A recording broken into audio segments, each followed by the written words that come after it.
Hello दोस्तों, तो स्वागत है आपका हमारे YouTube channel fantastic study with HP में। तो दोस्तों, आज हम आपके सामने आए हैं बिल्कुल शानदार वीडियो लेकर के, जो कि हमारा यह वीडियो है दोस्तों, यह हमारा संबंधित है यूपी ट्रिपल एससी दोस्तों पेट से। यह वीडियो संबंधित है हमारा। इस वीडियो में जो हमारा पेट का सिलेबस है, जो कि हमारा इतिहास का सिलेबस है, जिसमें हम प्राचीन भारतीय इतिहास, मध्यकालीन इतिहास और भारतीय राष्ट्रीय आंदोलन के बारे में हमारा यूपी ट्रिपल एससी पेट का जो सिलेबस है वह संबंधित है। तो आपका जो इतिहास का सिलेबस है दोस्तों, वह पूरा सिलेबस हम आपको मात्र इस वीडियो में, एक वीडियो में पूरा सिलेबस आपको कवर करा देंगे। यह वीडियो देखने के बाद आपको कहीं और से इतिहास पढ़ने की ज़रूरत नहीं पड़ेगी यूपी ट्रिपल एससी पेट के लिए। तो चलिए अब बिना समय को बर्बाद करते हुए अपना वीडियो हम शुरू करते हैं। तो देखिए आप, यहाँ पर हमारा पहला प्रश्न है। तो सिंधु घाटी सभ्यता के निम्नलिखित स्थानों में से कौन सा स्थान सिंधु नदी के किनारे पर स्थित है? तो सिंधु नदी के किनारे पर अगर हम देखें दोस्तों, तो हमारा मोहनजोदड़ो जो है वह स्थित है। तो दोस्तों एक चीज़ और, इस वीडियो में हम जो आंसर का एक्सप्लेनेशन भी देखेंगे, तो जिससे आपको और अधिक अच्छी तरह से समझ में आएगा प्रश्न। तो चलिए अब हम इसका एक्सप्लेनेशन देख लेते हैं बहुत ही आसान तरीके से।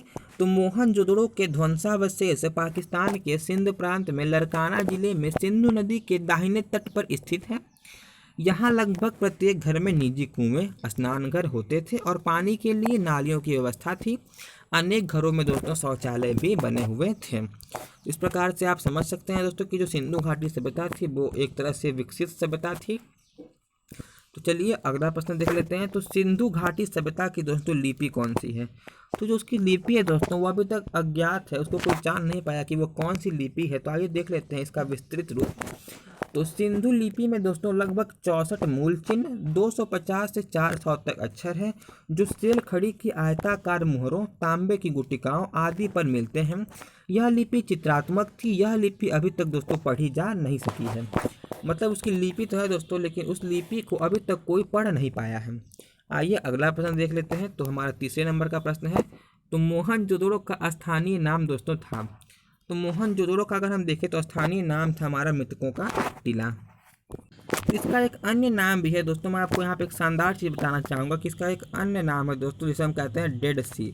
डेड सी अगर आप देखें दोस्तों, तो एक तरह से तो ये अंग्रेजी नाम है, परंतु कभी कभी प्रश्न में यह डेड सी हिंदी में लिख के आ जाता है, तो आप कंफ्यूज मत होइएगा।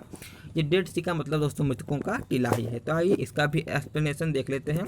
तो मोहनजोदड़ो, जिसका सिंधी भाषा में अर्थ दोस्तों मृतकों का टीला होता है, इसकी खोज सर्वप्रथम 1922 में राखाल दास बनर्जी ने की तथा इसके पुरातात्विक महत्व की ओर ध्यान आकर्षित किया। तो बात करें दोस्तों मोहनजोदड़ो का, तो मोहनजोदड़ो को सर्वप्रथम कब खोजा गया? 1922 में खोजा गया। किसने खोजा? तो राखाल दास बनर्जी जी ने खोजा। आइए दोस्तों अगला प्रश्न देख लेते हैं हम। मोहनजोदड़ो में सबसे बड़ा भवन कौन सा है? तो सबसे बड़ा भवन अगर हम देखें मोहनजोदड़ो में, तो वह है हमारा धान्यागर। तो दोस्तों पहुंच चुके हैं हम अपने 5वें नंबर के प्रश्न की ओर। तो आइए 5वें नंबर का प्रश्न देख लेते हैं। तो वैदिक आर्यों का प्रमुख भोजन था दोस्तों हमारा दूध और इसके बने उत्पाद, मतलब दूध और दूध से बनने वाले खाद्य योग्य पदार्थ। तो आइए इसका भी एक्सप्लेनेशन देख लेते हैं।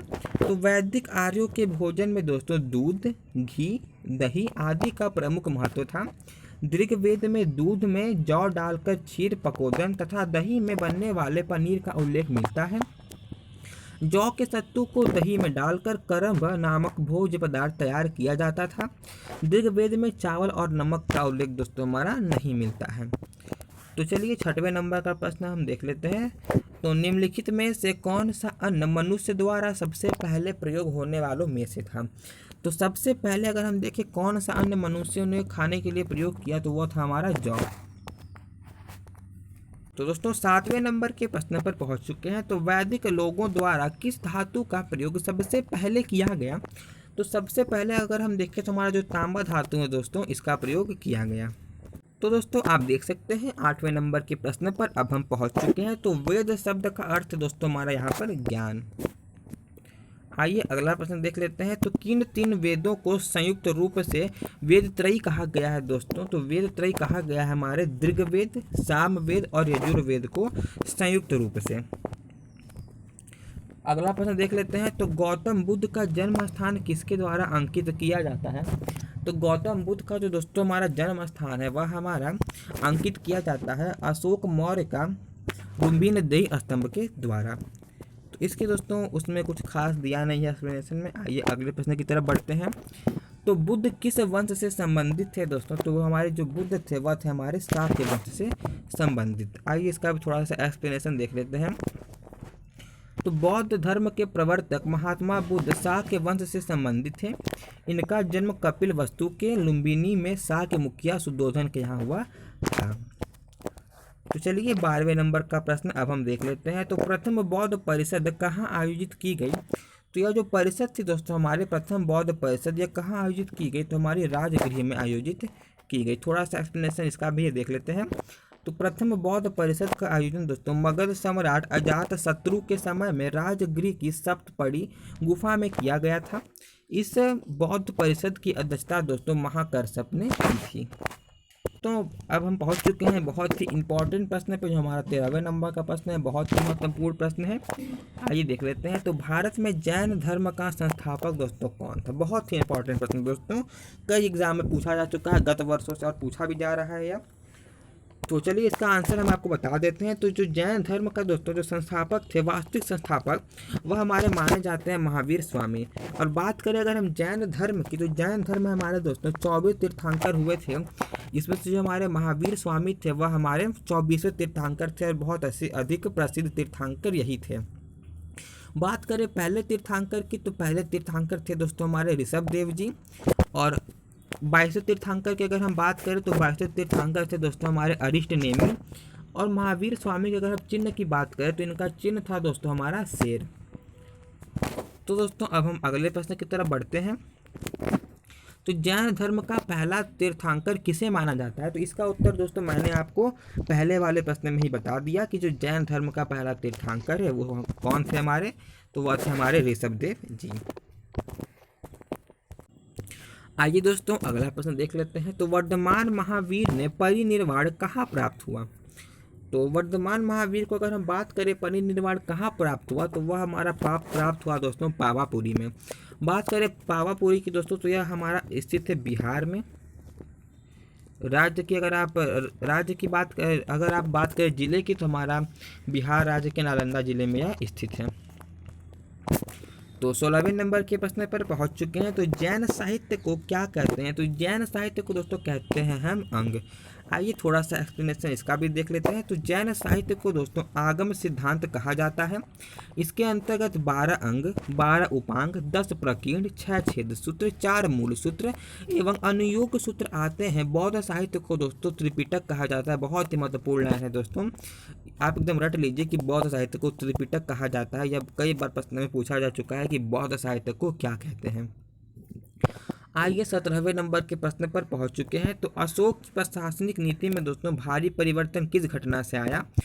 तो प्रशासनिक नीति में दोस्तों और उसका हृदय परिवर्तन भी अगर हम देखें तो इसका भी आंसर हो जाएगा हमारा कलिंग युद्ध। बहुत ही प्रसिद्ध ये दोस्तों युद्ध हुआ था कलिंग युद्ध। इस युद्ध के बाद से दोस्तों जो हमारा अशोक है उसका हृदय परिवर्तन हो गया था और उसने भविष्य में कभी युद्ध न करने का प्रण लिया था। तो आइए अब हमारा 18वें नंबर का प्रश्न है। निम्नलिखित में से वह व्यक्ति कौन है जिसका नाम देवान प्रियदर्शी था? तो दोस्तों जो देवान प्रिय था वह था हमारा मौर्य राजा अशोक। तो दोस्तों अगला प्रश्न है, कलिंग युद्ध के बाद निम्न में से किसने महाराज अशोक के रूपांतरण को दर्ज किया? दोस्तों तो बात करें दर्ज किया किसने, तो रॉक एडिक्ट ने हमारा दर्ज किया।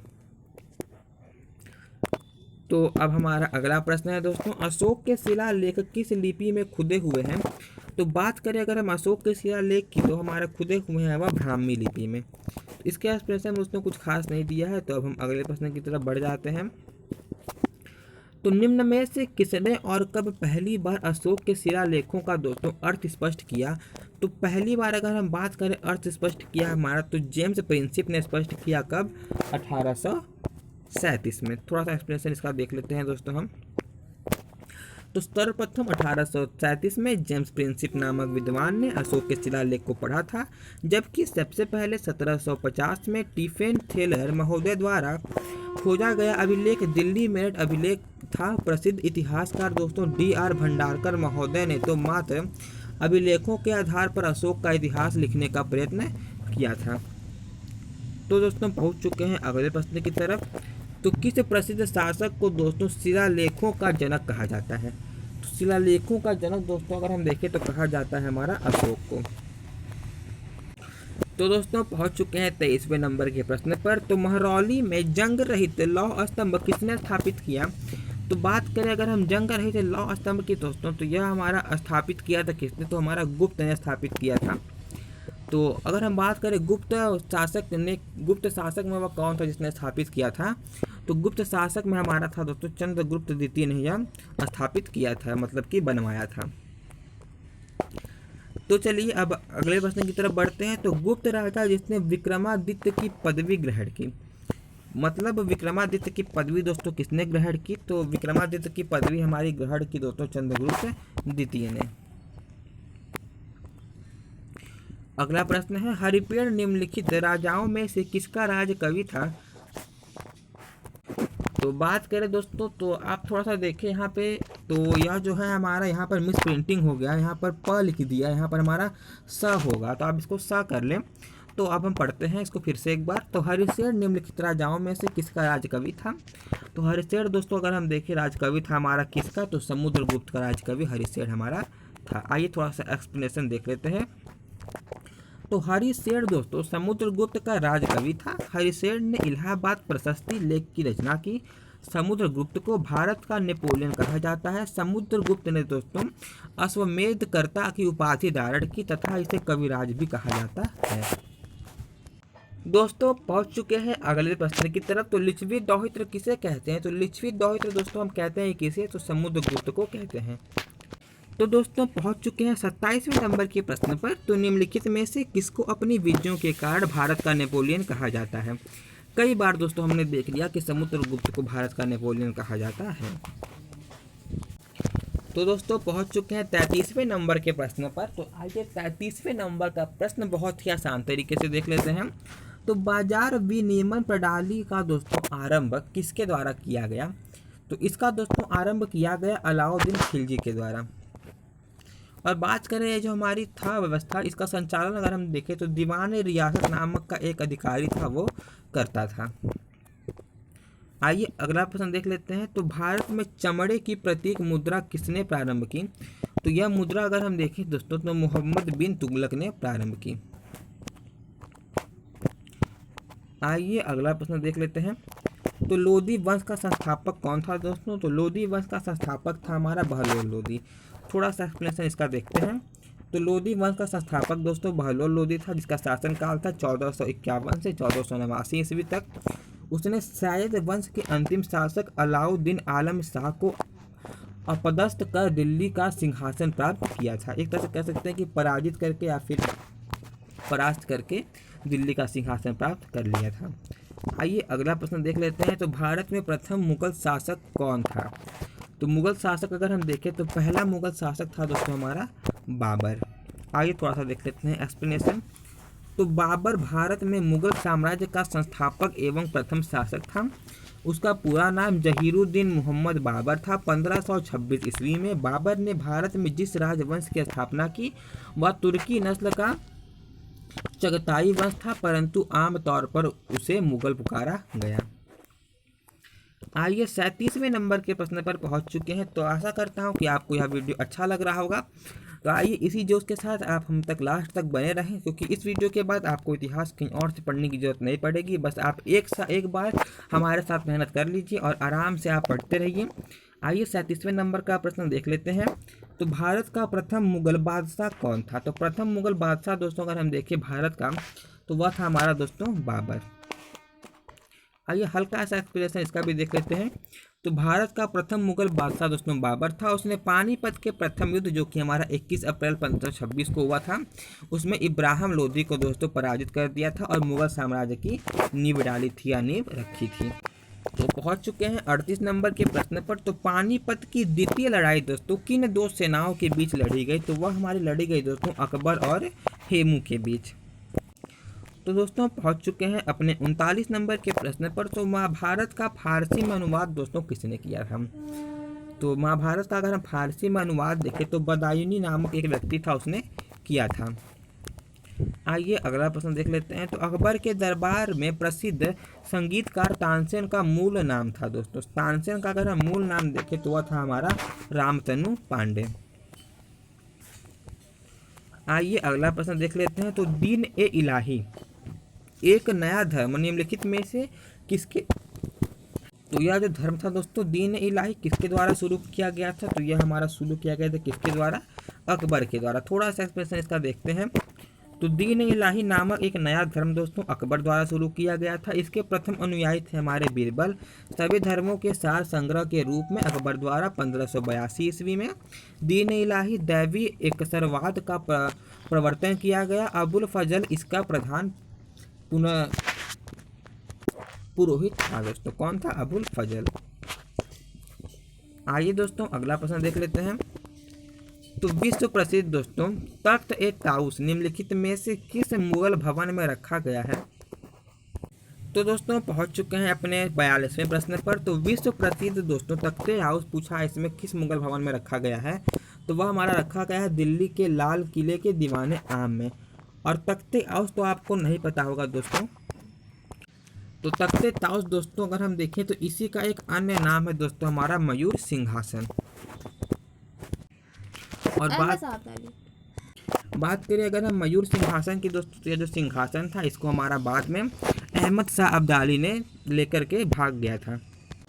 जी दोस्तों मैंने मजाक के लिए बोला लेके भाग गया था, थोड़ा सा माहौल यहाँ पे अच्छा होना चाहिए, तो लेके भाग गया था बोलने में अच्छा नहीं लगता है, तो आप बोलिए लूट करके चला गया था। दोस्तों पहुँच चुके हैं अगले प्रश्न की तरफ। तो मोती मस्जिद निम्न में से किस नगर में स्थित है। तो बात करें अगर हम मोती मस्जिद की, तो यह मस्जिद हमारा दोस्तों आगरा में स्थित है। थोड़ा सा इसका एक्सप्लेनेशन देखते हैं। तो मोती मस्जिद दोस्तों आगरा के किले में स्थित है। इसका निर्माण अगर हम देखें तो शाहजहां द्वारा करवाया गया था। दिल्ली के लाल किले में स्थित मोती मस्जिद का निर्माण दोस्तों औरंगजेब ने करवाया था। आइए अगला प्रश्न देखते हैं। तो निम्नलिखित में से कौन जिंदा पीर के नाम से भी जाना जाता है। तो जिंदा पीर के नाम से दोस्तों हमारा जाना जाता है औरंगजेब। तो औरंगजेब के कुछ दूसरों पर लागू करना चाहता था। तो औरंगजेब की बात कही गई है। तो औरंगजेब जो कुछ दूसरों पर लागू करना चाहता था उसका वह स्वयं अभ्यास करता था। उसके व्यक्तिगत जीवन का नैतिक स्तर ऊंचा था तथा वह अपने युग के प्रचलित पापों से दृढ़तापूर्वक अलग रहता था। इस प्रकार उसके समकालीन उसे शाही दरवेश समझते थे तथा मुसलमान उसे जिंदा पीर के रूप में मानते थे। आइए 45वें नंबर का प्रश्न देख लेते हैं। तो नाना फडणवीस का मूल नाम था दोस्तों। तो नाना फडणवीस का अगर हम मूल नाम देखें तो इनका मूल नाम था दोस्तों बालाजी जनार्दन भानु। आइए अगला प्रश्न देख लेते हैं। तो शिवाजी का गुरु कौन था दोस्तों। तो शिवाजी के गुरु थे हमारे रामदास जी। थोड़ा सा देखते हैं एक्सप्लेनेशन। तो शिवाजी का जन्म दोस्तों 1627 ईस्वी में पूना के निकट शिवनेर के दुर्ग में हुआ था। उनके पिता का नाम शाहजी भोसले और माता का नाम जीजाबाई था तथा शिवाजी के व्यक्तित्व पर सर्वाधिक प्रभाव उनकी माता जीजाबाई तथा संरक्षक एवं शिक्षक दादा कोंडदेव का पड़ा। इनके गुरु का नाम था दोस्तों समर्थ रामदास। आइए अगला प्रश्न देख लेते हैं। तो शिवाजी का राज्याभिषेक हुआ। तो बात करें शिवाजी के राज्याभिषेक की, तो उनका राज्याभिषेक दोस्तों हुआ कब, तो 14 जून 1674 ईस्वी में दोस्तों उनका राज्याभिषेक हुआ था। दोस्तों 48 नंबर का प्रश्न है। निम्नलिखित में से किसे लड़ाकू पेशवा कहा जाता है। तो लड़ाकू पेशवा दोस्तों कहा जाता है किसे, बाजीराव प्रथम को। अब इसका थोड़ा सा क्वेश्चन देखेंगे हम। तो बाजीराव प्रथम मराठा साम्राज्य के महान सेनानायक थे। बालाजी विश्वनाथ की मृत्यु हो जाने के बाद बाजीराव प्रथम को दोस्तों दूसरा पेशवा नियुक्त किया गया। शिवाजी के बाद दोस्तों बाजीराव प्रथम ही दूसरा ऐसा मराठा सेनापति था जिसने गुरिल्ला युद्ध प्रणाली को अपनाया। वह लड़ाकू पेशवा के नाम से भी जाना जाता था। तो अगला प्रश्न देखते हैं दोस्तों। नाना साहब के नाम से कौन प्रसिद्ध था। तो नाना साहब के नाम से दोस्तों प्रसिद्ध था हमारा कौन, बालाजी बाजीराव। इनका शासन काल आप देख लीजिए 1740 से 1761 था, लगभग 21 साल। 50वें प्रश्न की तरफ दोस्तों पहुंच चुके थे। लगभग हमने आधा वीडियो कंप्लीट कर दिया है। अब हम आधा भाग देखेंगे। और तो भारत में पुर्तगाली सत्ता की वास्तविक नींव रखने वाले महानतम पुर्तगाली गवर्नर थे दोस्तों कौन, अल्बुकर्क दोस्तों थे जिन्होंने पुर्तगाली सत्ता की वास्तविक नींव रखी थी। थोड़ा सा एक्सप्लेनेशन इनका देख लेते हैं।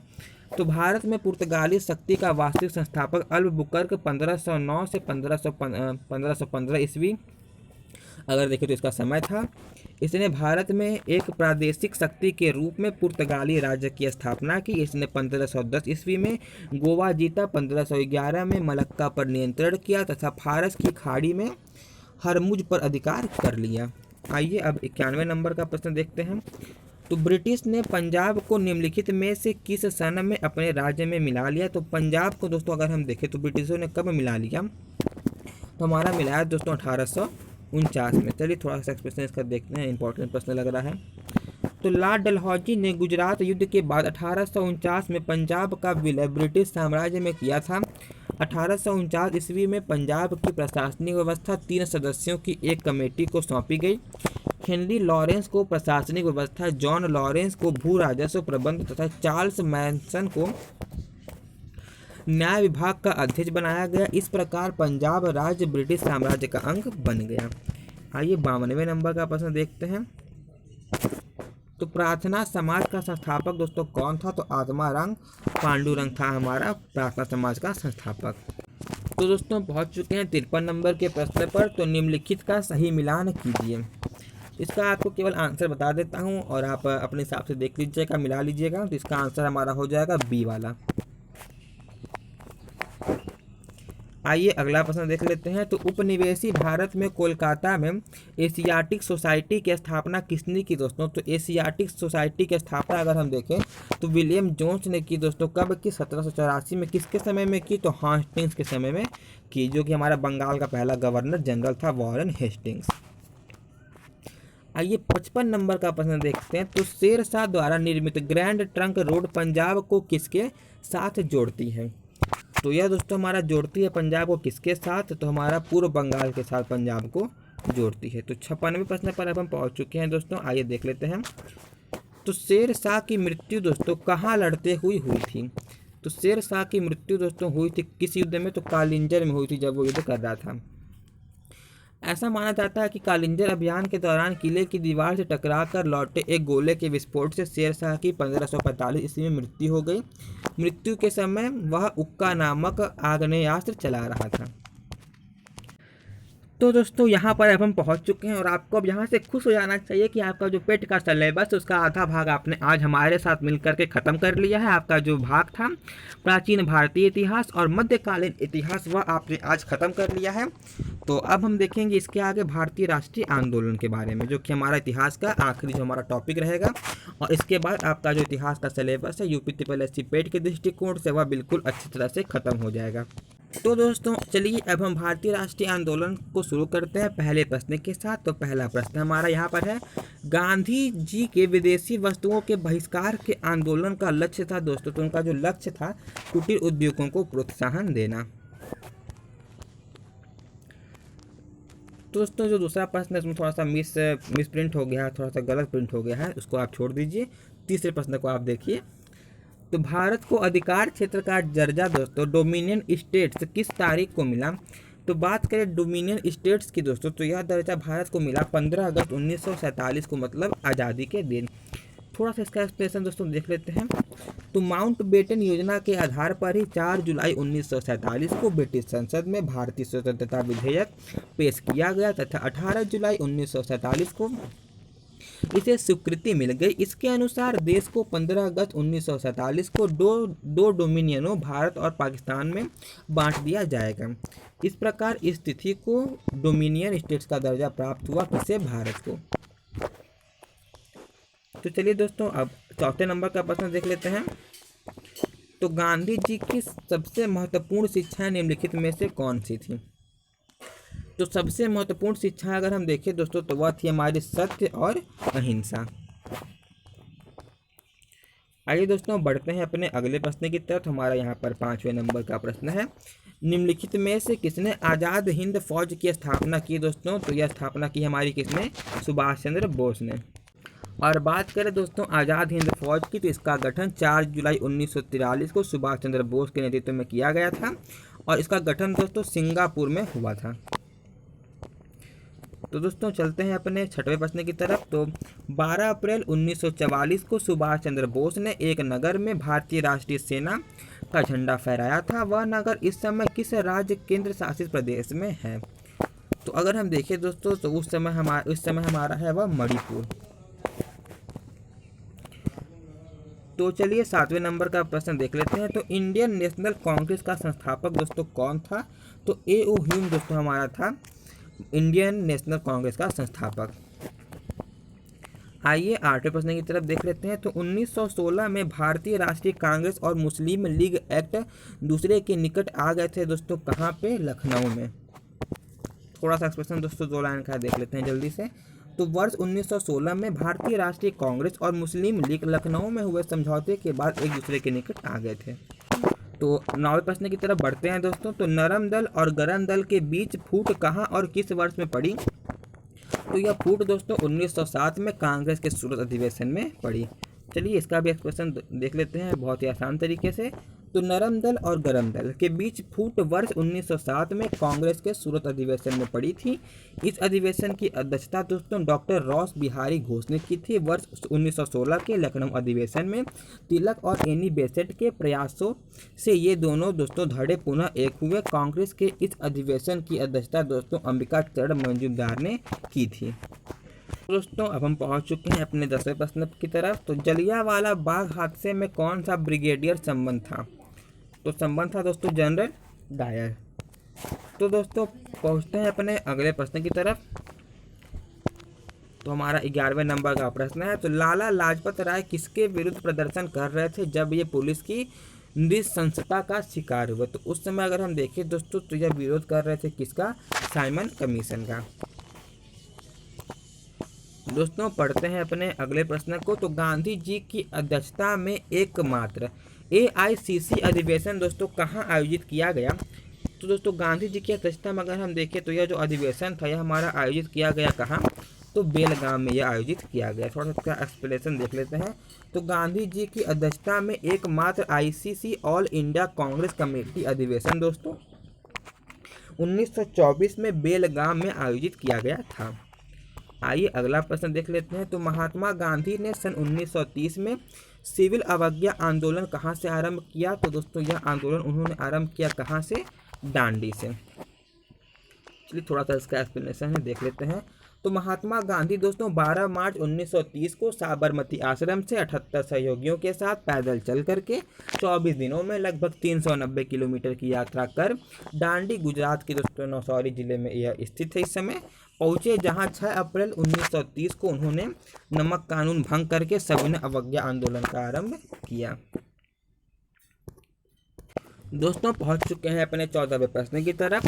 तो 1942 में दोस्तों भारत छोड़ो आंदोलन आरंभ करने के लिए कौन सा मुख्य कारण था? तो दोस्तों इसका जो मुख्य कारण था भारत छोड़ो आंदोलन आरंभ करने के लिए वह था हमारा क्रिप्स मिशन की विफलता। तो दोस्तों पहुंच चुके हैं अपने 15वें प्रश्न की तरफ। तो यहाँ पर हमारा 15वां प्रश्न है। तो भारत छोड़ो आंदोलन के दौरान समानांतर सरकार का गठन दोस्तों कहाँ किया गया? तो यह गठन हमारा किया गया दोस्तों कहाँ? तो बलिया में यह गठन किया गया। चलिए इसका भी थोड़ा सा एक्सप्लेनेशन देखते हैं। तो वर्ष 1942 में भारत छोड़ो आंदोलन के दौरान देश के कई क्षेत्रों में समानांतर सरकारें स्थापित की गई। बलिया उत्तर प्रदेश उन क्षेत्रों में से एक था जहां समानांतर सरकार का गठन किया गया था। यहां की सरकार का नेतृत्व दोस्तों चित्तू पांडे ने किया था। बलिया के अतिरिक्त बंगाल के तामलुक, महाराष्ट्र के सतारा एवं उड़ीसा के तलचर में भी भारत छोड़ो आंदोलन के दौरान समानांतर सरकारें गठित की गई। दोस्तों लक्ष्य के बहुत ही करीब पहुंच चुके हैं अब हम। तो हमारा 16वां प्रश्न है। तो पूर्ण स्वराज्य की शपथ कांग्रेस के किस अधिवेशन में ली गई थी? तो यह जो शपथ दोस्तों ली गई थी किस अधिवेशन में? तो लाहौर अधिवेशन में ली गई थी। चलिए इसका भी एक्सप्लेनेशन देखते हैं। तो कांग्रेस का 44वां अधिवेशन दोस्तों जो कि 31 दिसंबर 1929 को जवाहरलाल नेहरू की अध्यक्षता में लाहौर में हुआ था। इसी अधिवेशन में पूर्ण स्वराज्य का प्रस्ताव दोस्तों पारित किया गया। 31 दिसंबर 1929 को अर्धरात्रि के समय जवाहरलाल नेहरू ने रावी नदी के तट पर स्वतंत्रता का द्योतक तिरंगा फहराया। 26 जनवरी 1930 को स्वतंत्रता दिवस मनाने का निश्चय किया गया था। दोस्तों पहुंच चुके हैं अगले प्रश्न की तरफ। तो दी गई घटनाओं को उनके कालानुक्रम अनुसार लगाएं। तो इसका आंसर दोस्तों अगर हम देखें तो सबसे पहले हमारा आता है जो हमारा वास्को डी गामा भारत पहुंचा, उसके बाद हमारा होता है बाबर द्वारा मुगल साम्राज्य की शुरुआत, उसके बाद हमारा सिपाही विद्रोह 1858 में आता है। तो दोस्तों 18वें प्रश्न की तरफ पहुंच चुके हैं। तो स्वतंत्र भारत में निम्नलिखित में से कौन सी महिला किसी राज्य की पहली राज्यपाल बनी? तो सरोजनी नायडू दोस्तों इसका आंसर बिल्कुल सही हो जाएगा। आइए एक्सप्लेनेशन देखते हैं इसका थोड़ा सा। तो स्वतंत्र भारत में दोस्तों उत्तर प्रदेश तत्कालीन संयुक्त प्रांत की प्रथम राज्यपाल दोस्तों 15 अगस्त 1947 से 2 मार्च 1949 तक दोस्तों श्रीमती सरोजनी नायडू थी। या किसी भी राज्य की पहली महिला राज्यपाल थी। तो दोस्तों 19वां प्रश्न हमारा देखते हैं। तो चौरी चौरा कांड के बाद गांधी जी ने स्थगित कर दिया दोस्तों। तो चौरी चौरा कांड दोस्तों यहाँ पर गलत दिया हुआ है। 5 फरवरी 1922 को दोस्तों चौरी चौरा कांड हुआ था। और इस कांड के बाद दोस्तों गांधी जी ने स्थगित कर दिया किस आंदोलन को? तो अपने असहयोग आंदोलन को दोस्तों स्थगित कर दिया। आइए अगला प्रश्न देखते हैं। तो क्रिप्स मिशन भारत में कब आया? तो क्रिप्स मिशन दोस्तों भारत में आया कब? 1942 में। अगला प्रश्न देखते हैं। तो 1939 में सुभाष चंद्र बोस किसे हराकर कांग्रेस पार्टी के अध्यक्ष चुने गए दोस्तों? तो पट्टाभ सिद्धारमैया को हरा करके अध्यक्ष वह चुने गए। आइए थोड़ा सा एक्सप्लेनेशन देखते हैं, बहुत ही रोचक कहानी है इसके पीछे की। तो त्रिपुरी में दोस्तों जनवरी 1939 में सुभाष चंद्र बोस ने गांधी जी समर्थित पट्टाभी सीतारमैया को हराकर कांग्रेस पार्टी के अध्यक्ष का चुनाव जीता। लेकिन गांधी जी के असहयोग के कारण अप्रैल 1939 में उन्होंने कांग्रेस अध्यक्ष पद से त्यागपत्र दे दिया। इसके बाद राजेंद्र प्रसाद को दोस्तों कांग्रेस का अध्यक्ष बनाया गया। दोस्तों पहुंच चुके हैं अपने 23वें प्रश्न की तरफ। तो महात्मा गांधी का राजनीतिक गुरु कौन थे? तो उनके राजनीतिक गुरु थे दोस्तों गोपाल कृष्ण गोखले। तो थोड़ा सा एक्सप्लेनेशन देखते हैं। तो महात्मा गांधी के राजनीतिक गुरु गोपाल कृष्ण गोखले थे।